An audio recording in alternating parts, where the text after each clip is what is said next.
Basically sa Japan Church at sa mga nasa live, magandang umaga po sa inyo lahat. And of course, dito sa Bacoor, Cavite, sa ating Mother Church. Amen. Tayo ba ay ready na mag-aaral ng salita ng Diyos? Amen. Praise God. At tayo po itatayo para ipag-pray ang ating Bible study. Thank you, Lord. Patuloy natin purihan ng Diyos na buhay. Hallelujah, Lord Jesus. Praise God. Thank you, Lord God Jesus. Maraming salamat, O God, sa umaga ito, Panginoon. Kami muli, O God, ay patuloy makapag-aaral ng ibang salita, Lord. We pray, handa niyo, Lord, aming mga puso, isipan, buksan niyo ito, Lord, ng malawak at malalim at patuloy po kayo magtalim sa aming mga puso at patuloy pong patubuin, O God, ang banal mong salita, O God, at patuloy mong tinatalim sa amin upang kami, O God, ay lalagot makalakad na katanggap-tanggap karapat dapat sa iyong harapan, O God. I-bless, Lord, ang bawat isa po sa amin, maging sa live, Lord, kay Jesus, maging sa face-to-face, O God, ang iyong likod ay gagamitin. Hallelujah. I-bless kami lahat at ang mga lugar, kung nasa man kami, Lord Jesus, i-bless, Lord, maging aming mga aralin, i-bless ito, Panginoon God. Balutan nyo kami lahat, Lord, ng inyong banal na dugo kay Jesus, pasaman, palibutan, sa inyong libo-libong balilya, ang iyan, O God, at Lord God, ma-enjoy namin, Panginoon, ang pagbuya, pagtanggap ng inyong banal na salita o kay Jesus. Hallelujah. At ang Lord, ang hindi namin nababanggit sa aming panalangin, binibili namin sa lahat at hinihiling ang lahat ng ito in your most mighty name, the one and the only true God, our Redeemer, our Savior, the King of Kings, the Lord of Lords. In Jesus' mighty name we pray. Everybody say, Amen. Praise God. Hallelujah. At kabayan mo yung katabi, sabi mo, nakapag-repent ka na ba? Nakapag-repent ka na ba?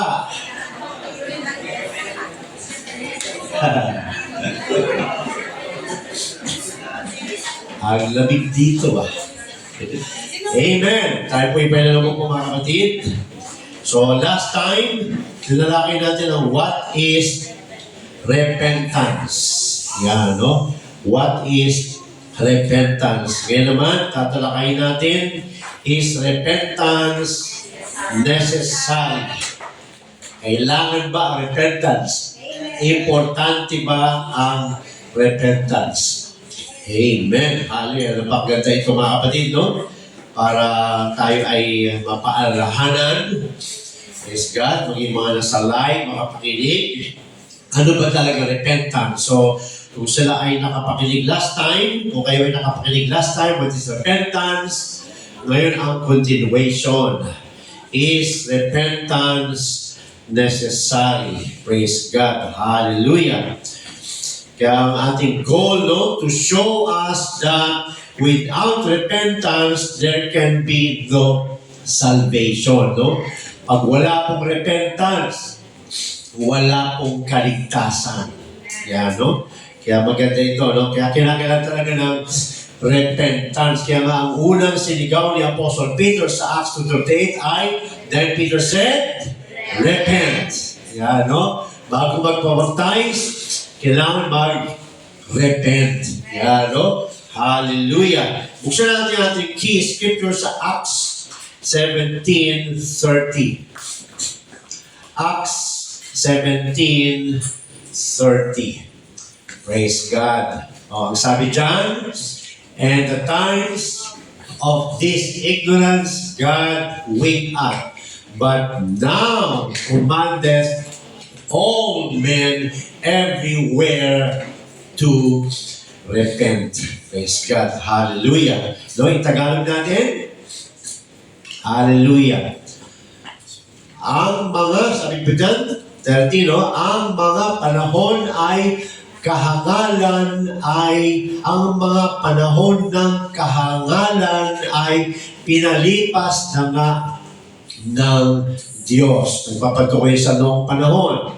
Datapwat gayoy ipinag-uutos niya sa mga tao na magsisi silang lahat sa lahat ng dako. Praise God. Hallelujah. No? Balik natin sa English. Praise the Lord, no? So, sinasabi, Lord, no? Lahat.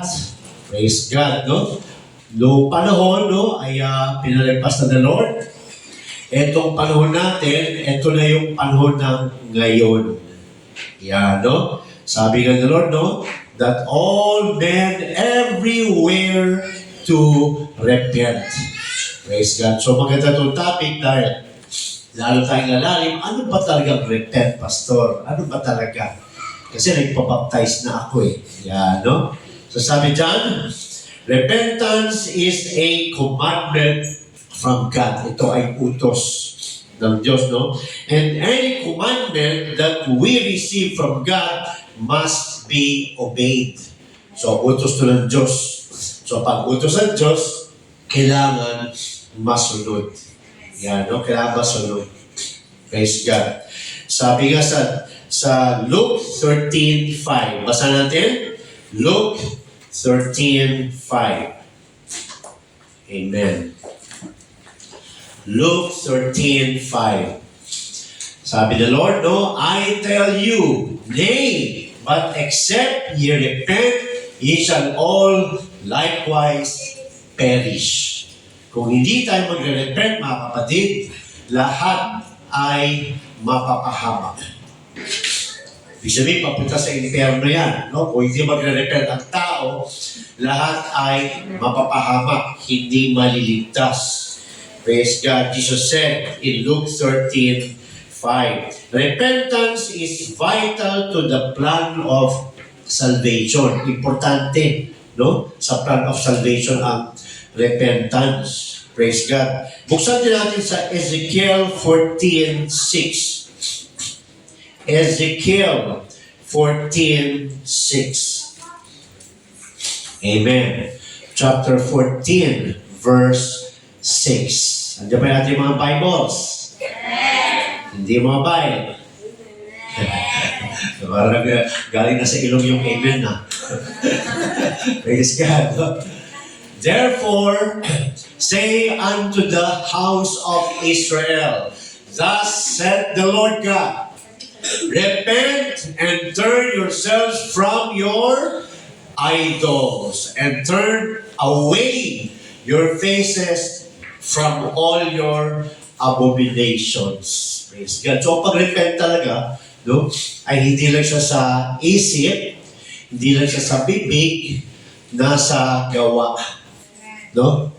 Sabi dyan, no? Turn away your faces. Ibig sabihin, pagtalikod. Talikdan na. Yan, ilagay na sa likod yung dating mga ginagawa nating kasalanan. No? Hallelujah. Ezekiel announced, praise God, no? John the Baptist, buksan din natin sa Matthew 3:2. Hanggang New Testament, mga kapatid. No? Kung bayang Israel ay pinaalalahanan ng Diyos, maging ang New Testament saints, maging ang mga New Testament people, maging hanggang ngayon. No? Matthew 3:2. And saying, repent ye, for the kingdom of heaven is at hand. Kailangan mag-repent na tayo. Praise God, no? Kailangan yung mga tao mag-repent na. Bakit? Malapit na bumalik ang ating Diyos. Malapit na. Kaya kailangan, ready na tayo mga kapatid, sumalubong sa ating Panginoon. At ang first step is to repent. No? We know that repentance is a commandment from the Lord. It is the building block upon which our whole Christian experience is built on. Yan ang unang hakbang. Praise God, no? Diyan tayo na be-build up ni Lord, no? Without repentance, and yung first move, hindi tayo mag-build up ni Lord. Hindi niya tayo maayos. Kasi nga, di ba, tayo ay pinanganak sa kasalanan, hinorma sa kasamaan. Paano tayo ayusin, di ba? Di natin kaya. Pero may binigay si Lord ng instruction kung paano niya tayo maayos. Kaya yung mga tao kinakaya niya bagoy lang kanyang sarili, hindi talaga. Hindi nila kaya, no? Praise God. Si Judas nga, nagpakamatay, no? Nagpikti. Di niya kakayanin mag-solo. Available si Jesus Christ noong time ni Judas, mga kapatid. Pero hindi siya lumapit kay Lord Jesus. Praise God, no? Nasaktan siya sa kanyang ginawa. Ang mali niya, hindi siya bumalik kay Lord. Hindi siya lumapit kay Lord Jesus. No? Tinaligdan niya ang kanyang kasalanan, sinuli niya yung 30 silvers of coins. Kaya lang, after that, no, mukhang repentance na sana, kaya lang, after that, hindi siya bumalik kay Lord. No? Sa kanyang galit sa sarili siya ay nagbigti. Kaya ang tawag sa kanya ay hindi repent, kundi remorse. No? Remorse means galit sa sarili. Si Peter, ganun din mga kapatid, di ba? 3 times niyang dininay si Lord. Pero pagkatapos niyang nag-repent talaga siya. Bakit? Bumalik siya kay Lord Jesus. Yan ang repentance, mga kapatid. No? At marami pa tayong tatalakayin. Kasi sabi nila, we know that repentance is a commandment from the Lord. It is the building block upon which our whole Christian experience is built on. Yan, no? Kaya pagka bago ka gumawa ng pader, di ba? Naglalagay ka ng mga hollow blocks mula sa baba. Yan, no? Tapos magkakaroon ng pangalawa, pangatlo, pang-apat hanggang sa buo na yung pader, matikas na yung pader, matibay na yung pader, no? Ang foundation nun ay repentance. Ang umpisa ng pader na yan, di magkakapader kung walang building of blocks.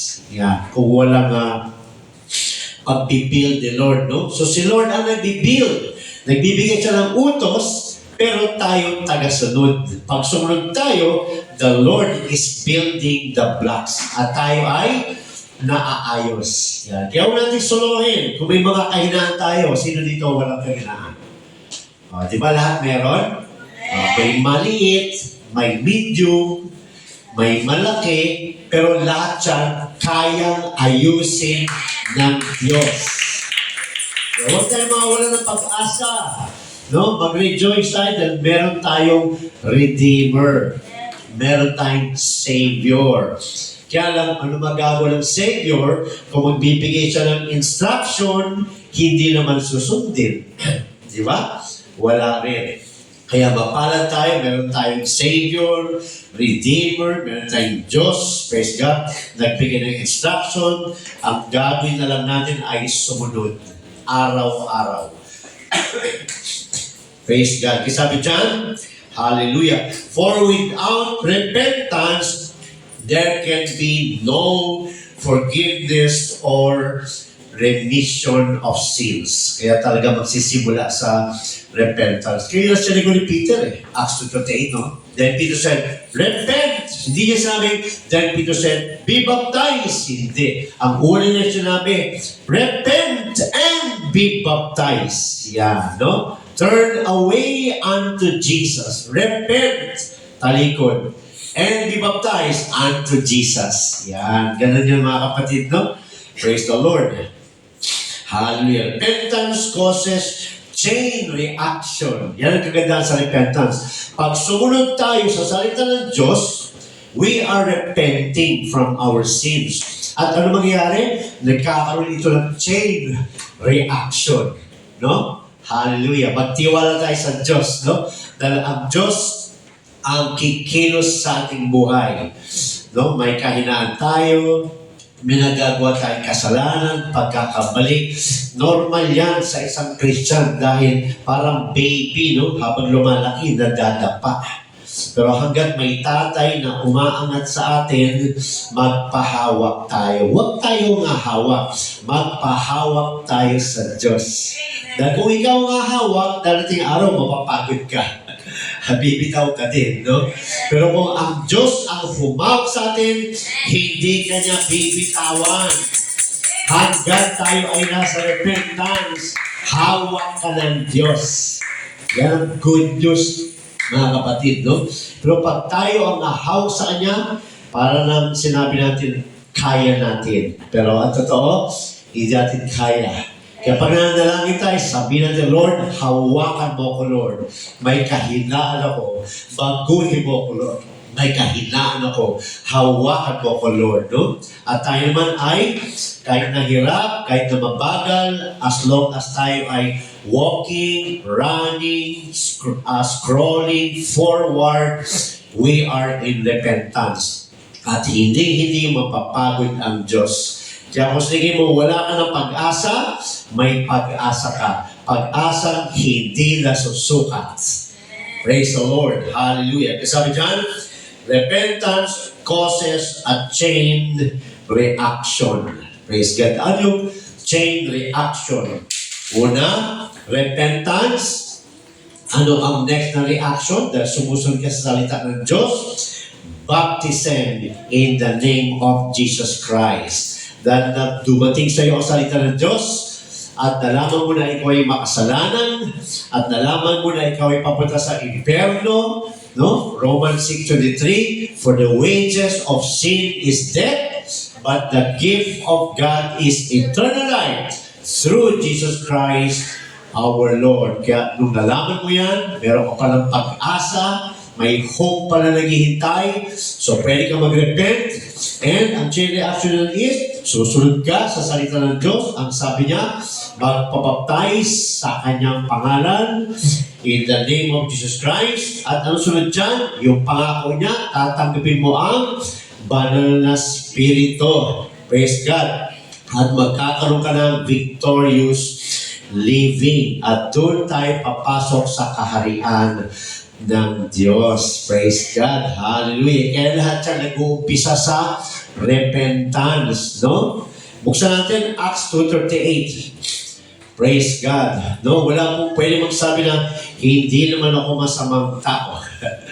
Praise God. Sabi nga sa James 2:10, masunod mo lahat ng utos, magkamali ka sa isa, guilty ka sa lahat. Di ba? Sabi sa Romans 3:10, walang matuwid kahit na isa. Praise the Lord. Sabi sa Romans 3:23, lahat ay short sa glory of God. Wala talaga. Kailangan si Lord ang aabot sa atin. At yan na, umabot na si Lord sa atin. Meron tayong salita ng Diyos, may instruction si Lord, at yan ang kailangan sundin. Acts 2:38. Hallelujah. Hanggang 39. Then Peter said unto you,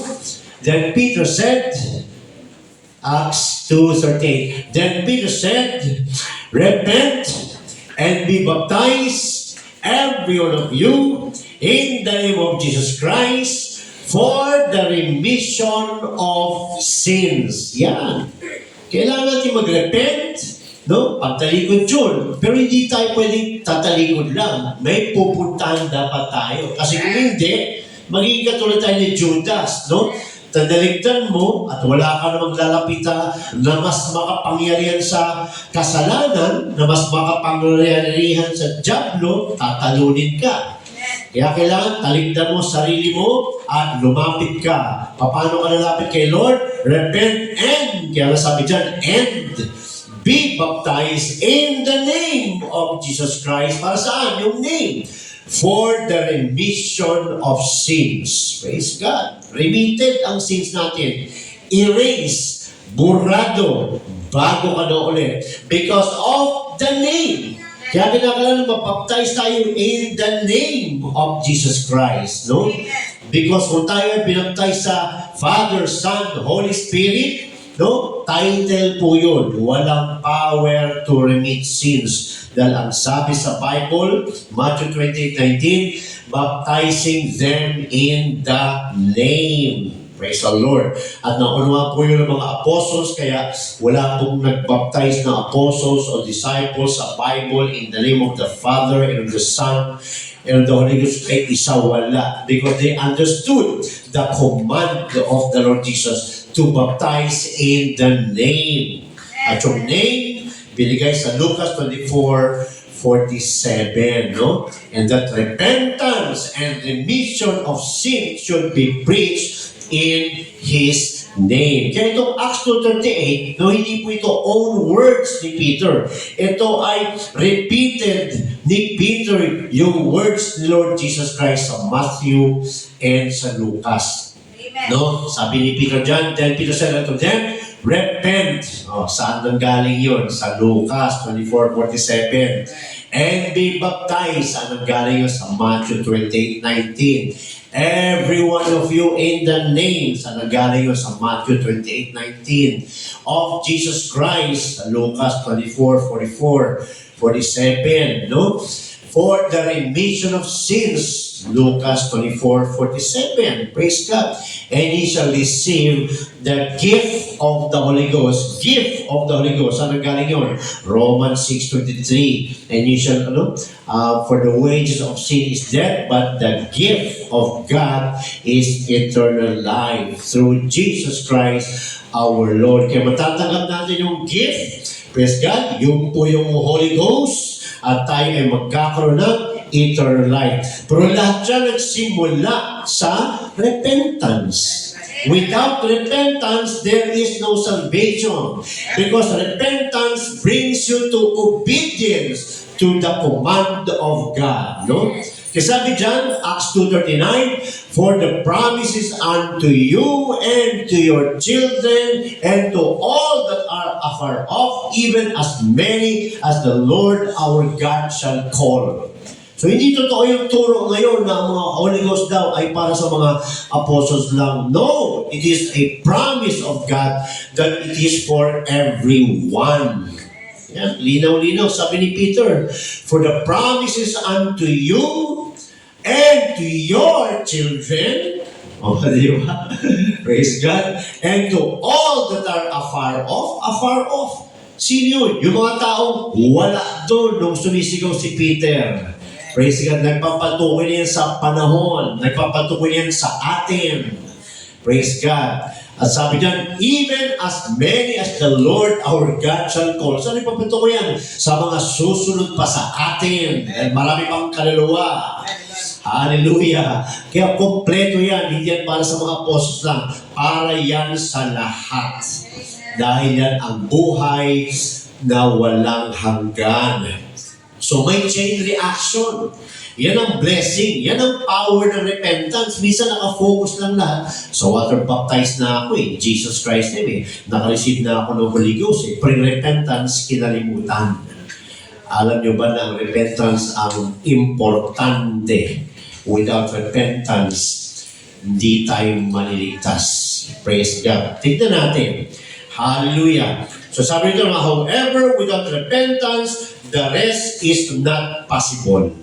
Repentance, ano sunod sa repentance? Baptism in the name of Jesus Christ, ano sunod doon? Receiving of the Holy Ghost, living a holy life. Sabi dyan, without repentance, lahat ng yan hindi pwedeng mangyari. Kasi lahat ng yan, bunga ng repentance. Ang unang-unang action ng repentance is obedience to His command. Pangalawa, obedience to His command, kaya nagkakaroon ng pagbabagong buhay ang tao. Praise the Lord. Hallelujah. So I'm not teaching only for the church. I'm teaching for the whole world right now na kinakailangan ang tao ay mag-repent. Praise God. Hallelujah. Kaya kung iniisip mo na wala kang pag-asa, malaki ang pag-asa.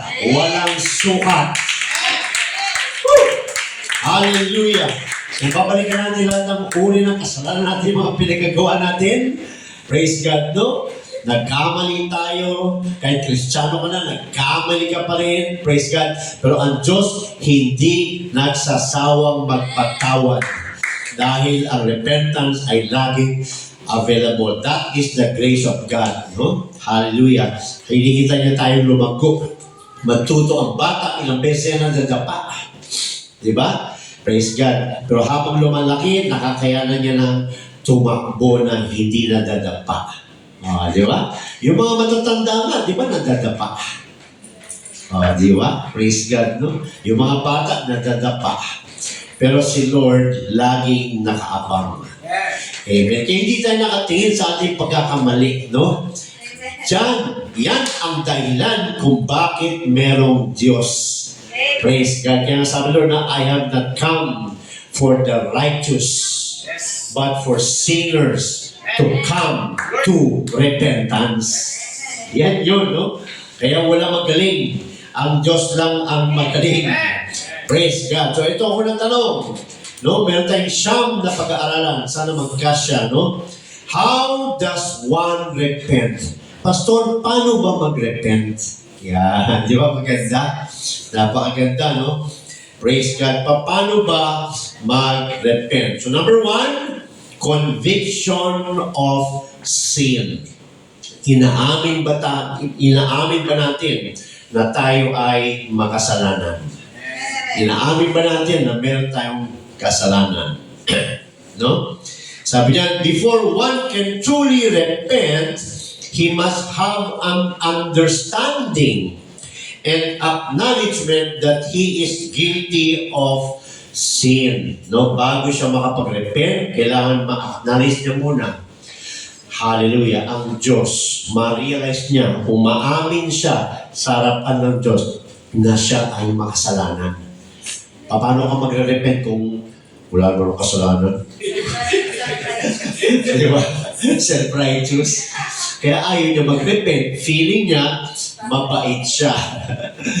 Kaya kinakailangan talaga ng Word of God. Hindi word ni pastor. Hindi word na matatalinong tao. Word of God. Dahil tulad sa ating pag-aaral, praise God, no? Ito ang final authority. Wala nang iba.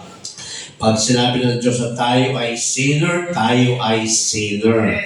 Walang lusot ang tao dyan, no? Kaya dito rin natin makikita ang kasagutan. So sabi niya, before one can truly repent, he must have an understanding and acknowledgement that he is guilty of sin. Praise God. Sino guilty dito? Taas ang kamay. Diba? Lahat naman tayo guilty. Praise God. Baka ganyan lang yung iba. Tinitipid. Maliit lang, pastor. Guilty pa rin. Kaya mabuti na yung sagarin mo na. Guilty of sin. Praise God. Basa natin, Romans 3:23. And then after that, Romans 5:12. Hallelujah. Romans 3:23. For all have sinned. Yung kasali dyan. All ang sabi dyan. Huwag mo sabihin yung kasali dyan. All, hindi sinabi ni Pastor, sinabi ng Diyos. All have sinned and come short of the glory of God. Lahat tayo ay short kahit anong gawin natin. No? Short tayo, mga kapatid. For all have sinned and come short of the glory of God. Lahat tayo short. Talagang walang pag-asa kung wala ang Diyos. Amen. Praise God. Bakit? Romans 5:12. Anong sinasabi sa Romans 5:12? Wherefore, as by one man, sining one man na pinapakit dyan? Si Adam. No? Doon sa Genesis 2:16, binigyan siya ng utos. Praise God. Sin, ang nakalagay dyan, hindi sinabing sins, plural, hindi. Singular, sin. Bakit? Dahil may isang utos at isang pagsuway. Kaya sin entered into the world, nakapasok.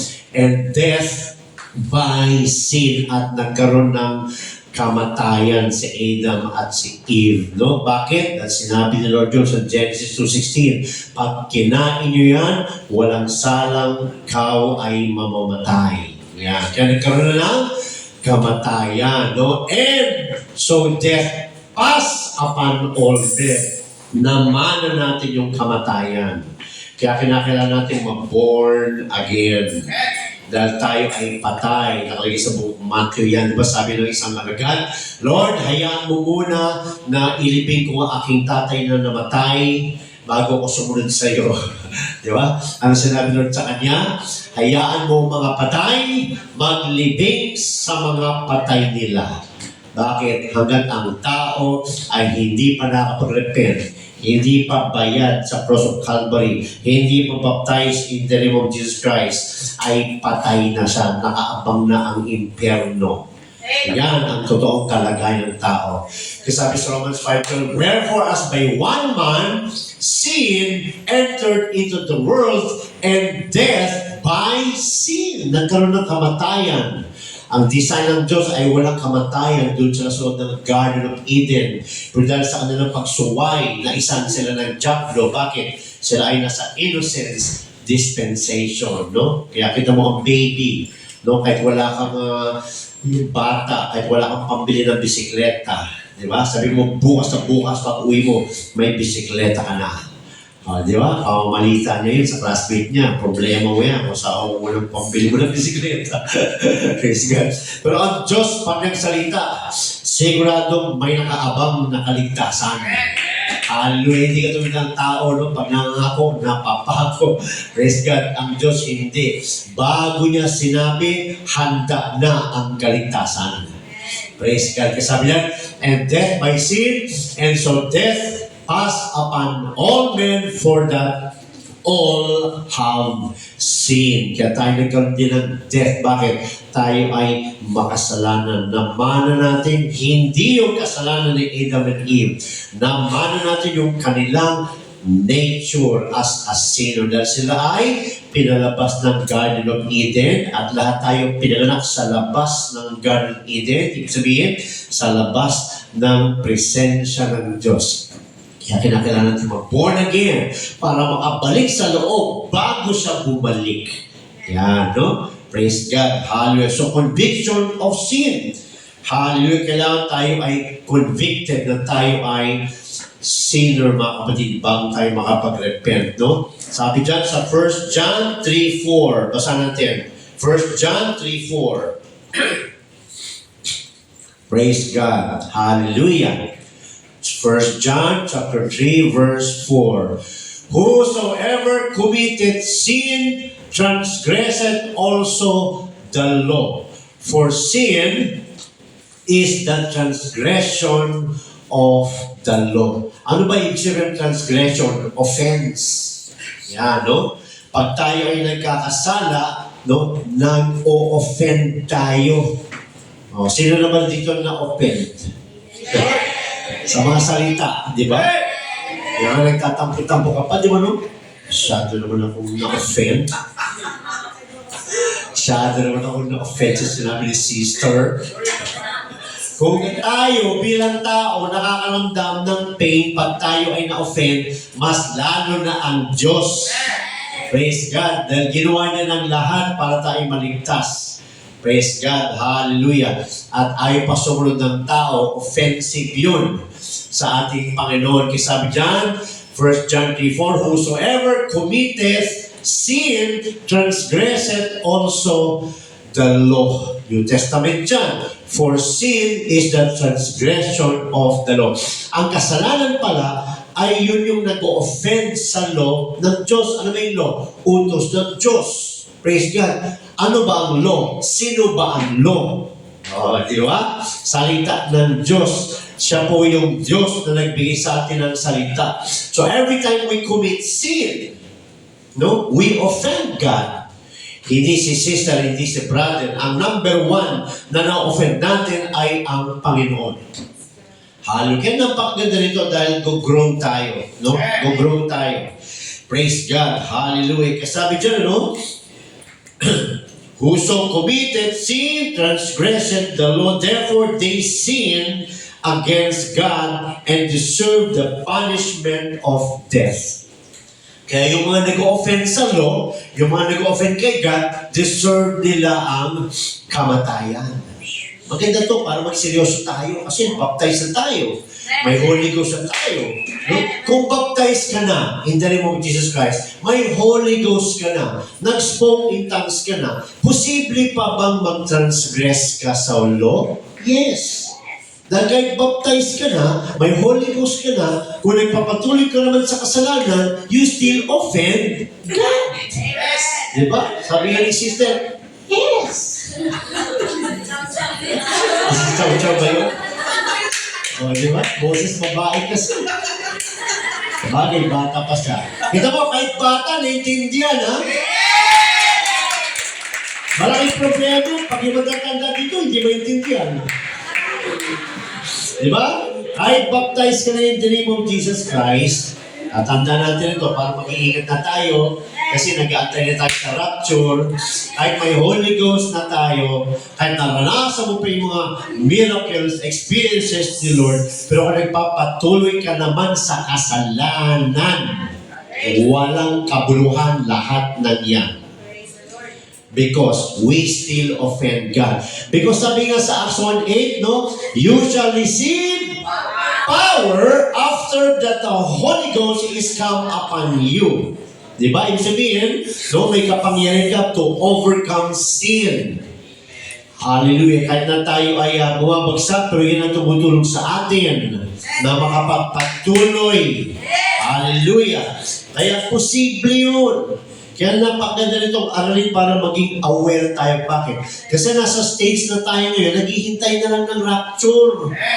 Baka magulat ka pag ng rapture na iwan ka. Kasi wala ka pala sa repentance. Akala mo yung repentance dun lang sa umpisa. Hindi. Ang repentance ay patuloy na pagsunod sa salita ng Diyos. Patuloy na pagtalikod sa kasalanan papunta kay Lord. Tuloy-tuloy yun. Hindi yun tumitigil.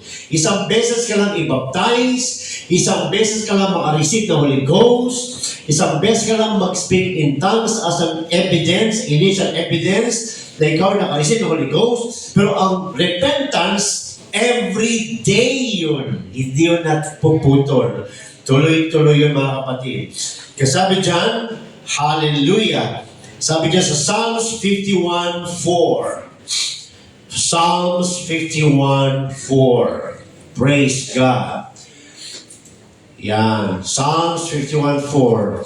Against thee only have I sinned, and done this evil in thy sight, that thou mightest be justified when thou speakest, and be clear when thou judgest. Kaya wala kang lusot. Wala tayong lusot. Kung tayo ay Christian na at nagpapatuloy sa kasalanan, tagilid ka. Tagilid ka. Bakit? Dahil ang in-expect ni God, tayo ay nasa repentance. Yan, no? Nagpapatuloy. Praise God. Basta natin sa Ezekiel 18:20. Ezekiel 18:20.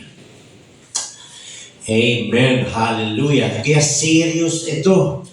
Hallelujah. Ezekiel 18:20. The soul that sinneth, it shall die. The son shall not bear the iniquity of the father. Hindi po natin namamana ang kasalanan ng tatay o ng nanay o ng lola o ng lolo mo. Hindi. No? Yung kasalanan nating sarili, yan ang nagiging dahilan kung bakit namamatay ang tao. Praise God. Kaya huwag natin sisihin si tatay. Yan. Kasi tatay ko lasinggero, kaya lasinggero din ako eh. No? Kasi si nanay, bungangera, kaya bungangera din ako. Makasalanan na nga, dinagdagan pa. No? Wala silang koneksyon sa ating mga kapatid. Praise God. Yung kasalanan mo ay kasalanan mo. Hindi mo yan namana kay papa, kay mama. Hindi. Sa'yo yan. Praise God. Yung sabi niya, no? The soul that sinneth, it shall die. The son shall not bear the iniquity of the father, neither shall the father bear the iniquity of the son. The righteousness of the righteous shall be upon him, and the wickedness of the wicked shall be upon him. No? Kailan ka nagiging righteous? Pag ikaw ay sumunod na sa salita ng Diyos.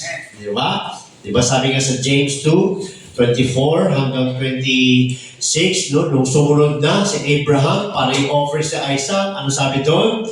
And the scripture was fulfilled which said, Abraham believed God, and it was imputed unto him for righteousness. Yan, no? James 2:23. Yan, no? And the scripture, salita ng Diyos, ang nagpapatunay, hindi si pastor, hindi si Brad, hindi si tatay, hindi si nanay, hindi si sister. Si Lord ang magpapatunay. pag tayo ay sumunod. Sabi dyan, and the scripture was fulfilled which said, Abraham believed God. No? May ed, nanampalataya. And it was imputed unto him for righteousness, and he was called the friend of God. Paano napatunayan na siya ay believer? Dahil sumunod siya sa utos. Yan, no? At nung siya ay sumunod sa utos, yung scripture, no, na fulfilled kay Abraham na siya ay matuwid. Kaya sabi sa Romans 3:10 kanina, there is none righteous, no not one. Pero pag sumunod ka, tatanggalin sa ng Diyos ang unrighteousness. Gago niya ikaw na righteous. Yan. Yan yung sinasabi kanina sa Ezekiel. Balikan natin, 18:20. Sabi sa Ezekiel 18:20, praise God, the soul that sinneth, it shall die. The son shall not bear the iniquity of the father, neither shall the father bear the iniquity of the son. Sabi dyan, the righteousness of the righteous. Yan, no? So, mula nung sumunod ka sa salita ng Diyos, you become righteous in the sight of God. Kaya ang righteousness mo ay nananatili sa'yo. Yan, no? Yung pagsunod, no? Yung righteous mo, yung pagkatuwid mo ay para sa iyo. Hallelujah. The righteousness of the righteous shall be upon him, and the wickedness of the wicked shall be upon him. Ano yun? Tatak. Tatak. Yan ang tinitignan ng Diyos. Righteous ba to o hindi? Yan, no? Ay, hindi. Dahil hindi sumunod. Ayaw mag-repent. So, may tatak ka. So, saan ito nakadesign? Sa impyerno. Pagkakit ito, righteous ba to o hindi? Righteous dahil nananatili. Nagsasunod sa salita. Kaya pagbalik ni Lord, siya ay sa kaharian ng Diyos. Tatak yan. The righteousness of the righteous shall be upon him. Sa'yo yan. Praise God. And the wickedness of the wicked shall be upon him. Kaya review ourselves. Assess ourselves. We need to be serious. No, hindi kailangan malaman ni pastor kung anong klase ka. Kailangan alam mo kung anong klase ka. Praise God. Sino hindi na kailangan? Alam ni Lord yun eh. Tayo, kailangan malaman natin. Bakit? Praise God. Dahil kinakailangan natin maayos ang dapat. Maayos. Romans 6:23. Kasama natin. Romans 6:23. Yan. So yan ang mga conviction of sins. For the wages of sin is death. Yan. But the gift of God is eternal life through Jesus Christ our Lord. Wages, kabayaran. Ng alin? Kasalanan. Praise God. Isang kasalanan lang, may isang kamatayan na. Wages of sin is death, pero may gift si God. Praise God, no? Pag sinabing gift, mga kapatid, hindi yan hinihingi. Gift na nga eh. Di ba? Hindi yan hinihingi. No? May gift si God. Ano gagawin mo? O sa itong Bible, Brad? Di ba? Alam mo, kaya mo, lumipad yung Bible, papunta sa iyo. Kailangan pumunta ka, abutin mo, kunin mo, dahil binibigay na sa iyo. But the gift of God is eternal life through Jesus Christ our Lord. Hallelujah. Kaya hindi yan hinihingi, no? Pinapanampalatayaan yan, pinapaniwalaan yan. Di ba, pagka may gift sa'yo, Brad, sa katapusan may gift ako sa'yo, di ba? So sa katapusan, inaasahan mo na may gift kang tatanggapin. Kasi sinabi na sa'yo eh. Di ba? Ganon din dito mga kapatid si Lord, no? May gift siya sa atin. Hallelujah. At ano sabi dyan? But the gift of God is eternal life. Buhay na walang hanggan. Sino dito ang ayaw ng ganyang regalo? Di ba? Sino dito ang ayaw ng regalong buhay na walang hanggan? Hindi ko na kailangan, Lord. Content na ako. 90 years old. Sige. Content na ako. 90 years old. Patay na akong patay. Tingnan ko lang kung hindi mo hanapin yung gift. Dahil mabubulat ka sa apoy. No? Mapalad tayo dahil meron tayong gift. Kaya excited ka! Ano sabi dyan? And the gift of God is eternal life. Praise God. Sino dito ang pagod na sa life na ito? Di ba tayo lahat? Pagod na tayo? Praise God. Di ba ano? Pagod na tayo. Gusto mo pa rin ba yung gantong buhay? Hindi. Dadalhin tayo nun sa eternal life. Wala nang kapaguran. Wala nang kagutuman. Wala nang magtatrabaho. Sabi nga doon, no? Wala nang pagtangis. Wala nang problema. Wala nang pagsubok. Hindi rin gusto ko pa rin 90 years old, okay na ako. Di ba? Praise God. Hallelujah. So, sino gustong tumanggap ng gift na eternal life? Taas ang kamay. Di ba? Sa virtual, kahit hindi kita nakikita, pag nagtaas ka ng kamay, nakikita ka ni Lord. Bibigyan ka ng eternal life. Praise God. Hallelujah. Thank you, Lord. Ang bilis ng oras, no? Amen. So sabi dyan, no? For the wages of sin is death. Yan ang kalagay ng tao. Ang kabayaran ng kasalanan ay kamatayan. Ngunit, yan ang blessing, may but. But the gift of God is eternal life through Jesus Christ our Lord. Merong regalo ang Diyos sa atin. Yun nga lang, kailangan mong tumaan kay Lord Jesus Christ through. Dadaan tayo kay Jesus Christ. Bakit? Dahil binayaran ka na niya. Romans 5:8. Basa natin. Romans 5:8. Hallelujah. Praise God. But God commended His love toward us that while we were yet sinners, makasalanan ka pa. Praise God. No?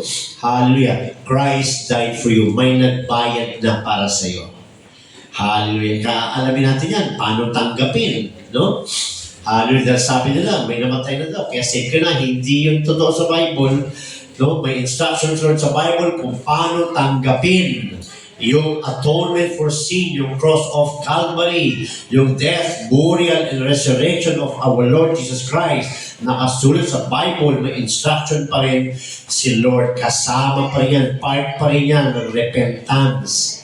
Praise God. Hallelujah. No? Sabi sa Romans 6:23, unless a sinner repents, he will stand condemned before God on the judgment day. Wow, no? Pag hindi ka pala nag-repent, praise God, pagdating ng judgment day, kasama ka doon na tatayo para husgahan. Kaya doon tayo mag-focus, mga kapatid, no? Bago tayo mag-enjoy dito sa sanlibutan, praise God, kung hindi pa natin nagagawa yung dapat gawin, gawin na natin ngayon kasi hindi mo alam kung gigising ka pa bukas. No, may iba nga dyan, naglalakad lang, matumba na lang. No? Natipalok pala.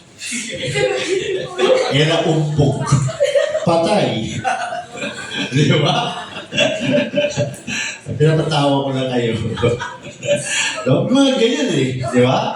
May mga ganyan lang eh. Di ba? O, di ka ganyan. Tinamaan ko ng bala. Straight bullet. Yung pala, dito sa ulo. Patay. Di mo masasabi, mga kapatid. May iba, bangungot. Sabi nila, bata-bata ko pa, hindi pa ako mamamatay. Sino nagsabi? May mga namamatay ngayon, 20 plus years old, 17 years old. Praise God, no? May 90, no? May bata. Sarap mag-aral, di ba, no? Serious to taon-taon, tapos di mo repent. Praise the Lord. No? Hallelujah. Sabi niya, but God commended His love toward us in that while we were yet sinners, Christ died for us. Ano ibig sabihin nun? Sinner ka pa, kakampi mo na ang Diyos. No? Wala ka pa sa Kanya, no? Gumawa siya ng paraan na para ikaw ay mahatak sa kamatayan. No, may bayad na, tatanggapin mo na lang. While we were yet sinners, Christ died for us. Kaya kung babalikan natin Romans 6:23, yung po ibig sabihin na through Jesus Christ, kailangan mong tumaan sa Kanya. Bakit? Dahil siya na ang nagbayad sa iyo. Kaya may instruction siya kung paano tanggapin, paano kunin yung bayan, mga kapatid. Hallelujah! So yan po ang conviction of sin. God's word, meron pa pala, Revelation 21:8. Yan. Revelation 21:8. Praise God. No? But the fearful and unbelieving and the abominable and murderers and whoremongers and sorcerers and idolaters and all liars shall have their part in the lake which burneth with fire and brimstone, which is the second death. Yan, no? Sobra naman, duwag lang ako, papunta ako sa impyerno. Siya naman, mamamatay tao yun eh. Ako sinungaling lang eh. Punta ako sa impyerno. Yes. Bakit? Lahat tayo, Psalms 51:5. Hinorma sa kasamaan, pinanganak sa kasalanan. Namana kasi natin ang sinner nature ni Adam and Eve, no? Hallelujah. Pero syempre, pag baptize ka na in the name of Jesus Christ, may Holy Ghost ka na, iba na ang sinungaling sa pumatay. Yeah. Papatay ka pa ba? Baptize ka na. Praise God, no? Iba na. Ang pinapakita dito, no, na lahat ay mapupunta sa apoy kung hindi magre-repent. Mamatay tao, sinungaling, kasi mga bunga na yan, no, ng kanilang ginagawa dito sa lupa. Dahil nga, yan ang ating meron tayo niyan nung tayo ay pinanganak, nakakorma tayo sa kasamaan, pinanganak tayo sa kasalanan. Di ba? Sabi nga ni King David, Psalms 51:5. Basa natin. Hallelujah. Psalms 51:5. Praise the Lord. Amen. Behold, sabi ni King David, I was shapen in iniquity. No? Yung molde mo. Kung saan ka hinorma. Yan. Kung saan ka kinortihan. Yan. Praise God. Sample lang yun para makita natin, no? And in sin did my mother conceive me. Yan, no? Kaya after na pinalabas si Adam and Eve sa Garden of Eden, may utos na binibigay ang Diyos, no? 7, no? 7 dispensation at tayo nasa pang-6 na. Pag sinabing 6 dispensation, ito po yung tinatawag na grace dispensation. No? Hallelujah. At ito yung dispensation na kung saan babalik na si Lord. Kaya may utos si Lord dahil sa pamagitan ng pagsunod sa utos niya, sa mata ng Diyos, tayo ay muling nasa presensya niya, nasa loob ng Garden of Eden. Yan. Halimbawa lang yun. Pero magiging ganun sa mata ng Diyos pag ikaw ay sumunod sa utos niya, sa panahon mo ngayon, praise God, ikaw ay maging righteous in the sight of God at ikaw ay hindi mapapahamak. Amen. Unless a sinner repents, he will stand condemned before God on the judgment day and will be lost forever. Buksan natin, Jude 15. Jude 15. Praise God. Hallelujah. To execute judgment upon all. Lahat i-judge, mga kapatid, na hindi nag-repent. And to convince all that are ungodly among them of all their ungodly deeds, which they have ungodly committed, and of all their hard speeches, which ungodly sinners have spoken against him. So lahat, no? Praise God. So yan po ang number 1. How does one repent? Number 1, convicted ka ba? Naku, kasalanan ako. May kasalanan ako. Yung palang kalagayan ko. Praise God. Hallelujah. So meron pa tayong 10 minutes. Number 2, no? Paano mag-repent? Number 1, convicted ka. Meron kang conviction sa sin. Number 2, dapat meron kang godly sorrow.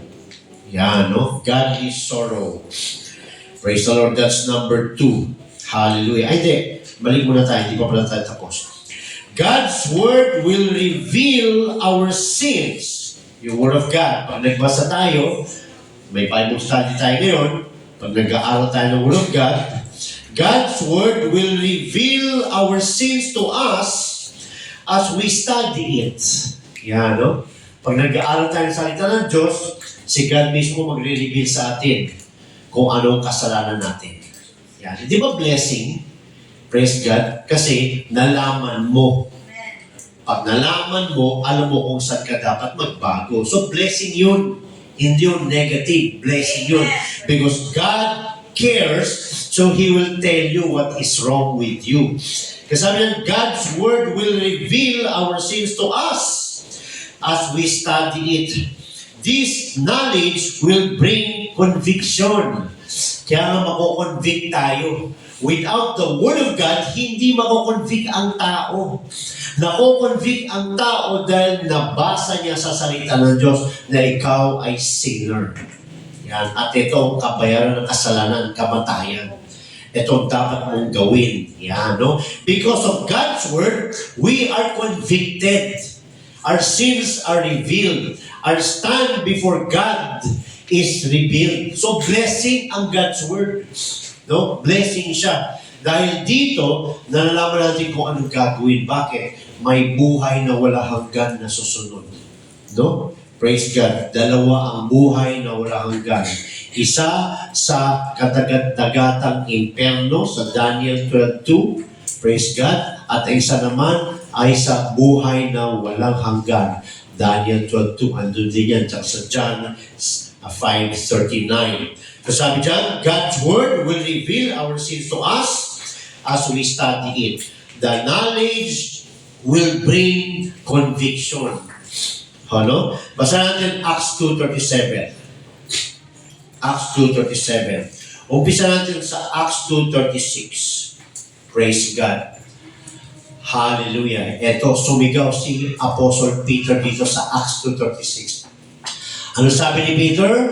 Acts 2:36 hanggang 37. Therefore, let all the house of Israel know assuredly that God had made that same Jesus whom ye have crucified, both Lord and Christ. Ano yun? God's Word.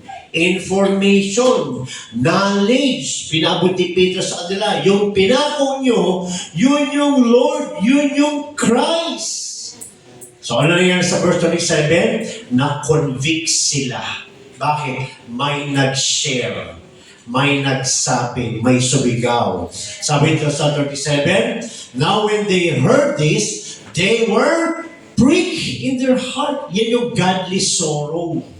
Ang godly sorrow, mga kapatid, ay malungkot ka, hindi dahil nahuli ka sa kasalanan mo, hindi. Ang godly sorrow ay malungkot ka dahil na-offend mo si God. Yan ang godly sorrow. Maraming nalulungkot pag nagkakasala. Pero ano ang dahilan ng ikinalulungkot ng nagkasala? Dahil papaluin siya ni Papa. Papaluin siya ni Mama. Dahil ika-grounded siya. Hindi yun ang godly sorrow. Yan yung sorrow of the world. Ang godly sorrow is malungkot ka dahil alam mong nasaktan mo si Lord. So pag nagkakasala ka, nararamdaman mo pa bang kalungkutan na nasaktan mo si Lord? Dahil pag hindi, malamig ka na talaga. Yan yun. No? Kasi sabi dyan, 37, Now when they heard this, they were pricked in their heart. At meron niyang chain reaction and said unto Peter and to the rest of the apostles, Men and brethren, what shall we do? Anong gagawin namin? Yun, naghanap ng gagawin para makabalik kay Lord. Kaya sabi ni Peter sa 38, Then Peter said unto them, Repent. Talikdan nyo na yung nagawa nyo. Praise God. And be baptized every one of you in the name of Jesus Christ for the remission of sins. Para patawarin kayo, burahin ni Lord ang inyong mga kasalanan. Hallelujah. And ye shall receive the gift of the Holy Ghost. So yan mga kapatid, no? What happens when a person receives knowledge, nako-convict siya. Kaya mahalaga na share talaga ang Word of God. No? So, hindi tayo ang nagko-convict. No? Tayo ang nagsasalita. Pinaparating sa mga tao. Si Lord ang nagsasalita sa atin pag nagbabasa tayo. Si Lord ang nagko-convict sa atin. Kasabi dyan, God's Word will reveal our sins to us as we study it. This knowledge will bring conviction. Praise the Lord. When the people heard God's Word, they were convicted. Yan. Guilty. Convicted sila sa kanilang nagawang kasalanan sa pagpako kay Lord in their heart. Another experience that adds to conviction is God's chastisement. He said in Revelation 3:19, basa natin, Revelations 3:19. Praise God. Hallelujah. Revelations 3:19. Amen. As many as I love, I rebuke and chasten. Ano yung chasten? Palo. Yan. Pag pinalo ka dahil mahal ka ni Lord. As many as I love, I rebuke and chasten. Be zealous, therefore, and repent. Yan. Itagalog natin. Revelations 3:19. Ang lahat kong iniibig ay aking sinasaway at pinarurusahan. Pag pinarusahan ka, huwag ka magtampo. Diba kasi pag pinapalo ni Lord, ayoko na mag-church. Wala na, hindi naintindihan. So hindi negative pag pinapalo ka ni Lord, tinutuwid ka. Dahil gusto kanyang maiayos. Bakit? Gusto kanyang iligtas. Pag hindi ka nagpatuwid, masusunog ka, mas matindi yun. Diba? Ang lahat kong iniibig ay aking sinasaway at pinarurusahan. Ikaw nga'y magsikap at magsisi. Kaya tigilan na, magsisi na. Pag sinabi magsisi, hindi nagsisi lang sa isip, sa bibig, hindi. Ang pagsusori at inuulit-ulit, hindi yung repentance. Repentance is to stop and to turn away from sin and to follow Jesus. That is the true repentance, mga kapatid. Hallelujah. Conviction of sin may bring an uncomfortable feeling. Yan. Of shame and guilt. Pag na-convict ka, no, huwag mo i-expect na comfortable ang feeling mo. No? Pag na-convict ka, no, uncomfortable talaga ang feeling niya. Parang talagang aray. Yan, parang uncomfortable, hindi ka komportable, hindi ka mapakali. Kasi alam mong tinatamahan ka talaga. No? Pero sabi dyan, no, but if this is followed by true repentance, it will lead to great rejoicing. Di ba? Hallelujah. Uncomfortable pagka tinuwid ka ni Lord, no? Pagka pinalo ka ni Lord, uncomfortable talaga yan. Pero unawain natin. Huwag tayo sa puso, sa isip. Kasi yung iba sa puso no? Pag pinalo, sa puso. Magtatampo, aalis na. Hindi na magta-church. Hindi na intindihan kung bakit pinampalo, kung bakit tinutuwid, no? Hallelujah. Sabi ka ng Lord, no? Ang lahat kong iniibig dahil mahal ka ng Diyos. Pero sabi dyan, if this is followed by true repentance, so tinuwid ka ni Lord, katulad na nangyari sa mga Israelites, pinako si Lord, they were breaking the heart, sabi nila, anong gagawin namin? Nagbigay si Lord ng instruction, repent and be baptized. O ilan ang nabaptize noong araw na yun? 3,000 souls. Diba? So, ano sinabi dyan? If it be followed by true repentance, kahit na ituwid ka, kahit na paluin ka, kung ito ay susundan mo ng tunay na pagsisisi, tunay na repentance, ano sabi dyan? Ang bunga nito ay rejoicing. Bakit? nagbabago ka. Yan, no? Hallelujah. So, 1 hour na po tayo. How does one repent? Nasa number 1 pa lang tayo, no? Conviction of sin. Hanggang 8 po ito, no? Hanggang 8. So, antabayanan ang sunod na kabanata. God bless everyone. In Jesus' name. Amen. Thank you, Lord. Hallelujah.